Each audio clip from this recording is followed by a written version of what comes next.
오늘 이 새벽에 하나님 앞에 나오신 우리 성도님들을 예수님의 이름으로 환영하고 축복합니다.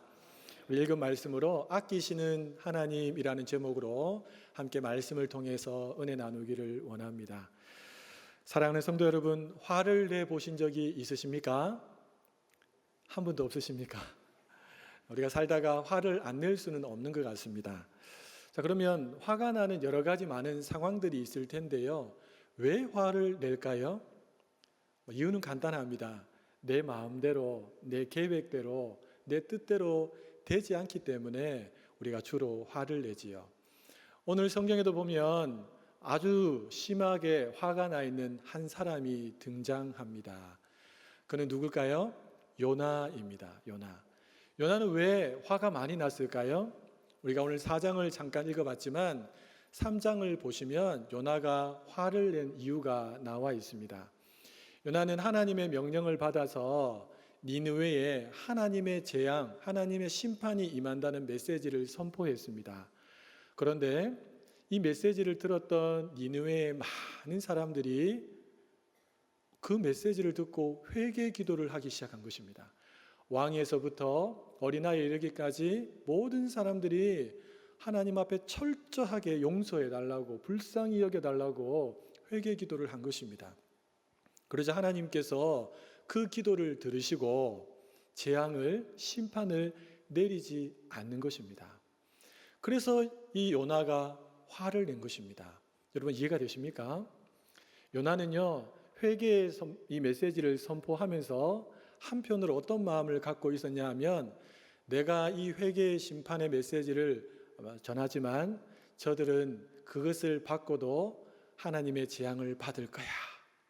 저들이 회개한다 하더라도 저들은 워낙 악한 사람들이니까 하나님이 저들을 반드시 심판하실 거야 라는 마음이 이 요나의 마음속에 있었다는 것입니다. 그런데 하나님의 심판이 임하지 않습니다. 자신의 뜻대로, 자신의 생각대로 되지 않는 것입니다. 그러니까 요나가 너무너무 지금 화가 나서 있는 모습을 오늘 성경 4장 1절에 우리에게 잘 보여주고 있습니다. 여러분 가만히 한번 생각해 보십시오. 이 요나는 하나님께 화를 내면 안 되는 사람이었습니다. 왜냐하면 이 요나가 하나님께 조금 전만 해도 큰 용서하심을 받았기 때문입니다. 우리가 잘 알고 있는 것처럼 하나님께서 요나를 니느웨로 가라 라고 말씀하셨는데 요나는 니느웨로 가지 않고 다시스로 가는 배를 탔습니다. 하나님께서 큰 바람을 일으키시고 큰 풍랑을 일으키시고 큰 물고기를 예비하셔서 요나를 삼키게 하시지요. 여러분 요나는 거의 죽었다고 생각했을 것 같습니다. 그런데 눈을 떴는데 물고기 뱃속인 겁니다. 그때서야 그는 처절하게 하나님께 회개하기 시작합니다. 하나님 용서해 주십시오. 저를 용서해 주십시오. 다시 한 번 더 기회를 주십시오. 처절하게 하나님께 부르짖었습니다. 그러자 하나님께서 요나의 기도를 들으시고 요나를 다시 물고기 뱃속에서 바깥으로 보내어 주시지요. 이런 용서를 받았던 사람이 요나 아닙니까? 그런데 이 요나가 지금 니느웨 사람들이 하나님이 전하는 메시지를 듣고 회개했다고 해서, 재앙이 내리지 않는다고 해서 화를 낸다? 여러분 이것은 말이 되지 않는 이야기라고 저는 생각합니다. 오히려 요나는 나를 용서하신 하나님께서 더 큰 사랑으로 저 니느웨도 용서하셨구나 라고 생각하면서 하나님께 감사하고 찬양하는 것이 마땅한 반응인 줄로 믿습니다. 그런데 요나는 전혀 그러지 않았습니다. 왜 그랬을까요?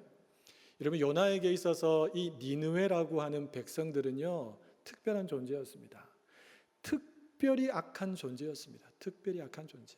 이 니느웨는 수시로 이스라엘을 침략해 와서 아주 잔인한 방법으로 이스라엘 백성들을 죽였습니다.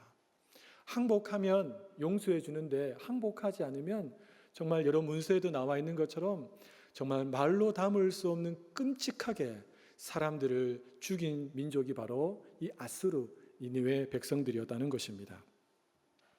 그러니까 요나의 마음속에는 저들이 회개한다 할지라도 저렇게 악한 사람들인데 하나님의 심판은 반드시 임할 거야 라고 하는 기대감이 있었다는 것입니다. 그렇기 때문에 요나가 지금 매우 싫어하면서 하나님 앞에 화를 내고 있었다는 것입니다. 여러분, 이런 요나를 향해서 하나님께서 물으십니다. 우리 4절 말씀을 함께 읽도록 하겠습니다. 여호와께서 이르시되 네가 성내는 것이 옳으냐 하시니라. 이 말씀은 요나야, 너의 원수가 멸망하기를 바라는 너의 그 태도가 과연 옳은 태도냐? 라고 물으시는 겁니다.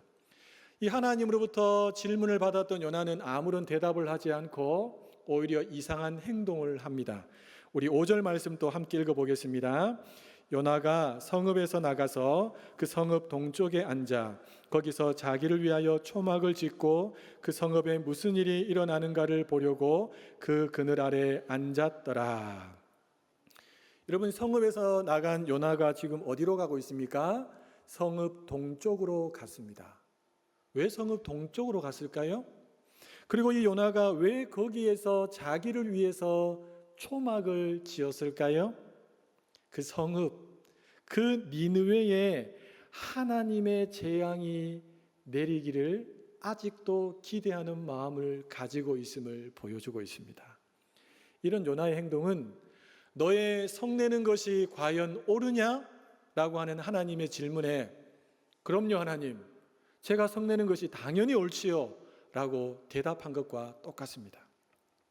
여러분, 상황이 이쯤 되자 하나님께서 요나에게 이번에는 실물 교육을 시키십니다. 하나님께서 박넝쿨을 예비하셔서 사막에 내리쬐는 뜨거운 햇볕으로부터 요나를 가리워 주십니다. 아마 터키나 이스라엘 지역으로 한번 성지 순례를 다녀오신 분들은 그쪽의 날씨를 잘 아실 겁니다. 한낮이 되면 내리쬐는 태양빛이 얼마나 강력한지 견딜 수가 없습니다. 그런데 참 신기한 것은 뭐냐 하면요, 그늘에만 딱 들어가면 언제 그랬냐는 듯이 시원합니다. 아주 특이한 날씨죠. 마찬가지로 요나가 지금 성읍 동쪽에 앉아서 초막을 짓고 있었지만 그 위로는 내리쬐는 태양빛이 강력했습니다. 그래서 조금만 있어도 견딜 수가 없는 곳이었지요. 근데 하나님이 무엇을 예비하셨다고요? 박넝쿨을 예비하셔서 그늘을 만들어 주신 것입니다. 여러분이 만약에 요나라고 한다면 하나님이 갑자기 박넝쿨을 만들어서 그늘을 딱 만들어 주셨다면 여러분 어떤 마음이 드시겠습니까? 저는 아마 이런 마음이 들 것 같습니다. 이야, 역시 하나님은 내 편이야. 반드시 저놈들을 심판하시겠구나. 그렇게 생각할 것 같습니다. 그러면서 기뻐하겠지요. 여러분, 요나도 그러했습니다. 6절 마지막 부분에 보면 그 근거가 잘 나와 있습니다. 제가 한번 읽어드릴게요. 요나가 박넝쿨로 말미암아 어떻게 했다고요? 크게 기뻐하였다. 요나는 마음속으로 생각했습니다. 그래, 조금만 더 기다리면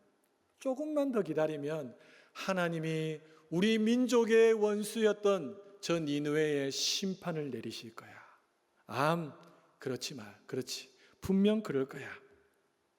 조금 전까지만 해도 매우 싫어하면서 성을 냈던 요나가 언제 그랬냐는 듯이 지금 매우 기뻐하고 있습니다. 사랑하는 여러분, 이런 걸 보면 우리 사람의 감정이라는 것이 참 깃털처럼 가볍다는 생각이 듭니다.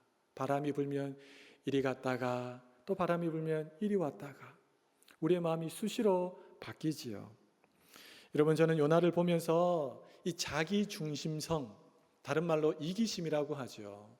이것이 얼마나 강한지를 느낄 수가 있었습니다. 여러분 보기 어떻습니까? 이 요나의 심보가 참 고약하게 느껴지지 않으십니까? 그런데 사랑하는 여러분, 한번 잘 생각해 보십시오. 그 심보가 나에게는 없나요? 요나의 그 고약한 심보가 나에게는 없나요? 아무리 좋은 일이 있어도 내게 불편하면 화가 나고, 아무리 나쁜 일이라도 내게 유익하면 크게 기뻐하는 모습이 혹 내 모습은 아닌가요? 그러니까 요나의 이야기는 요나 한 사람의 이야기로 끝나는 것이 아니라 나의 이야기일 수 있고 우리의 이야기일 수도 있다는 것입니다. 여러분, 내로남불이라는 말 들어보셨죠? 내가 하면 로맨스, 네가 하면 불륜, 이런 뜻입니다. 자기 중심성, 이기심을 적나라하게 보여주는 말이지요. 우리 중에 누가 감히 나는 내로남불에서 자유롭다라고 말할 수 있는 사람이 있을까요? 날마다 하나님의 말씀 앞에 나를 쳐서 복종시키지 않는다면 그 누구도 감히 자유롭다고 말할 수 없을 것입니다. 왜냐하면 우리 안에는 여전히 죄성이 자리 잡고 있기 때문이지요. 그러니 우리는 요나가 나보다 자기 중심성이 더 커 보인다고 해서 함부로 요나를 비난할 수가 없습니다. 그러나 사랑하는 여러분, 우리에게는 소망이 있습니다. 바로 내로남불, 자기 중심성, 이 이기심을 거스를 수 있는, 짓누를 수 있는 힘이 우리에게는 있다는 것입니다. 사랑하는 여러분, 내 힘과 내 지혜와 내 의지로는 그 힘이 안 생기는데 이상하게 우리에게 이 힘을 날마다 공급해 주기를 원하시는 분이 계십니다. 그래서 이분이 주시는 힘을 공급받기만 한다면 다른 사람이 잘 되는 것을 보면서도 기뻐할 수 있고, 심지어 원수가 잘 되는 것을 보면서도 그래, 그럴 수 있지라고 넘길 수 있게 됩니다. 사랑하는 여러분, 우리에게 이 엄청난 힘을 주시는 분은 누구실까요? 이미 우리 안에 내주에 계시는 성령 하나님이신 줄로 믿습니다. 근데 문제는 뭐냐 하면 예수님을 믿어서 성령을 받은 성도들이 마치 성령님이 내 안에 안 계신 것처럼 성령님을 너무 쉽게 무시해버리고 내 생각과 내 뜻을 앞장 세우며 살아갈 때가 너무 많다는 것입니다. 그러면 우리 안에 계신 성령께서는 심히 근심하시고 슬퍼하십니다. 얘야, 나를 좀 의지해. 나에게 좀 가까이 다가와. 내가 너에게 힘을 줄게. 너에게 지혜를 줄게. 사랑의 마음을 줄게. 성령님은 우리에게 말씀하시는데 좀 가만히 계십시오, 성령님.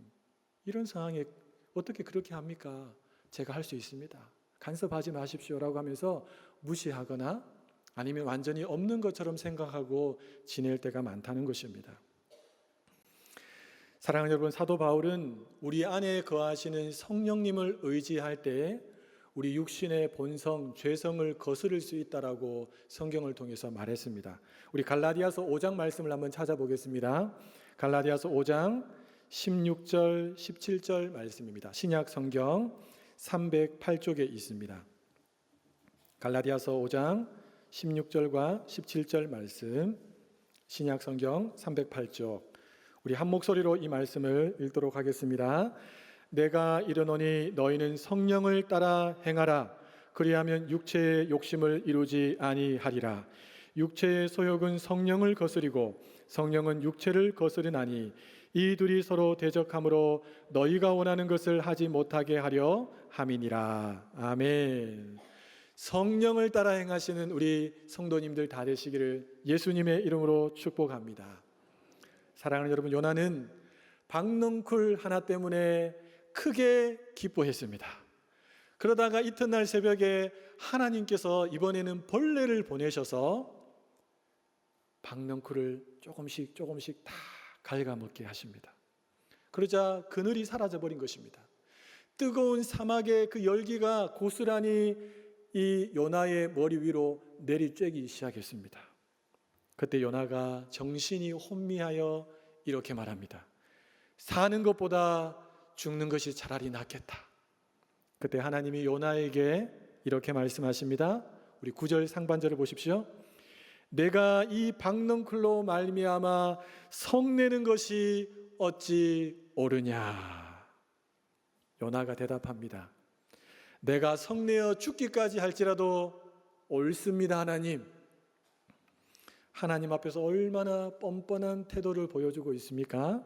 그러자 하나님께서 마치 기다렸다는 듯이, 이 말을 너무너무 하고 싶으셨는데 이제 됐다는 듯이 요나에게 이렇게 말씀하십니다. 우리 오늘 읽었던 본문의 말씀 10절과 11절의 말씀을 다시 한번 읽어보겠습니다. 내가 수고도 아니하였고 재배도 아니하였고 하룻밤에 났다가 하룻밤에 말라버린 이 박넝쿨을 아꼈거든.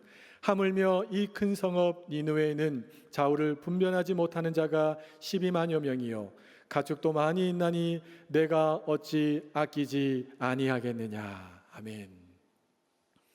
여러분 10절에 한번 11절에 한번 아끼다라고 하는 말이 나옵니다. 히브리어로 이 아끼다는 후스라고 하는 단어인데요, 그 뜻이 뭐냐 하면 불쌍히 여기다, 측은히 여기다, 동정하다라는 뜻입니다. 그러니까 이런 말이죠. 요나, 너는 잠시 있다가 사라져버린 그 박넝쿨을 불쌍히 여겼지, 동정했지. 하지만 나는 니느웨 사람 12만여 명과 그 가축들을 불쌍히 여겼어. 이런 말도 안 되는 비교 아닙니까? 이 말에 요나는 더 이상 대답을 하지 못합니다. 주 안에서 사랑하는 여러분, 우리 하나님은 아끼시는 하나님이십니다. 우리 하나님은 불쌍히 여기시는 하나님이십니다. 그래서 여러분, 하나님이 가장 듣고 싶어하는 기도가 무엇인 줄 아십니까? 하나님, 나를 불쌍히 여겨 주옵소서. 하나님이 이 기도를 너무너무 듣고 싶어 하세요. 여러분, 복음서를 보십시오. 절망 가운데, 비참한 가운데 던져졌던 수많은 사람들이 주님 앞에 나와서 나를 불쌍히 여겨 주옵소서, 다윗의 자손이여 나를 불쌍히 여겨 주옵소서 라고 외쳤을 때에 우리 주님은 그들을 빈손으로 돌려보내지 않으시고 친히 다 불쌍히 여겨주셔서 그들의 문제를 해결해 주셨습니다. 여러분, 그 하나님이 우리가 믿고 있는 하나님이신 줄로 믿습니다. 하나님은 요나를 아끼셨습니다.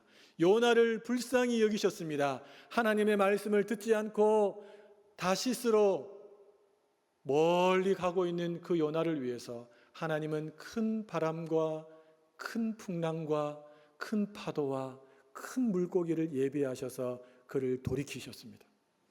뿐만 아니라 요나 한 사람을 아끼셔서 박넝쿨을 보내신 분이 우리 하나님이시지요. 하나님은 지금도 변함없이 자기의 백성이 잘못된 길로 가고 있을 때 불쌍히 여기시면서 여러 가지 많은 것들을 동원해서 돌아오기를 기뻐하시고 다시 맡겨주신 그 사명을 회복하여 감당하기를 기뻐하시는 분이 우리 하나님이신 줄로 믿습니다. 또한 하나님은 이스라엘의 원수라고 불렸던 니느웨 백성을 불쌍히 여기신, 아껴주신 하나님이신 줄로 믿습니다. 사랑하는 여러분, 나는 나하고 적대시에 있는 상대를 불쌍히 여기는 마음이 조금 더 없습니다. 오히려 빨리 그 사람이 망했으면 좋겠다는 생각이 들 때가 있지요. 하지만 하나님은 아닙니다. 내가 싫어하는 그 사람, 내가 원수같이 여기는 그 사람, 하나님은 그 사람도 불쌍히 여기고 계십니다. 혹시나 이 새벽에 주님 앞에 나오신 성도님들 중에 내 마음속에 아직도 용서하지 못한 한 사람이 있습니까? 하나님은 그 사람도 불쌍히 여기십니다. 오늘 이 새벽에 기도하는 중에 성령께서 여러분을 덮치셔서 그 사람들 불쌍히 여길 마음을 주시고 여러분들이 그 문제를 해결함으로 하나님 앞에 기도가 열려지는 복이 있기를 예수님의 이름으로 축복합니다. 사랑하는 여러분, 아끼시는 하나님의 모습을 가장 잘 보여주는 것이 바로 십자가 아닙니까? 내로남불, 자기중심성, 이 이기심이 가득했던 나를 아끼셔서 하나님이 자기의 가장 아끼시는 독생자 예수 그리스도를 바로 우리를 위해서 보내주셨지 않습니까? 예수님께서 십자가에서 피 흘려 죽으심으로 우리의 모든 죄를 덮으셨고 그분이 3일 만에 부활하심으로 죄와 사망의 권세를 깨뜨리고 우리에게 천국 갈 수 있는 길을 완벽하게 열어주셨습니다. 이 아끼시는 하나님의 마음, 사랑하는 여러분, 우리도 이 마음으로 충만해지기를 소원합니다. 이런 은혜를 받은 자답게 우리도 주님을 닮아가야 할 줄로 믿습니다. 제가 설교를 준비하면서 도대체 우리는 어느 수준까지 감히 아끼시는 하나님을 닮아갈 수 있을까? 곰곰이 한번 묵상을 해봤습니다. 그때 하나님이 딱 떠오르게 한 사람이 손양원 목사님이십니다. 여러분, 사랑의 원자탄이라고 하시죠?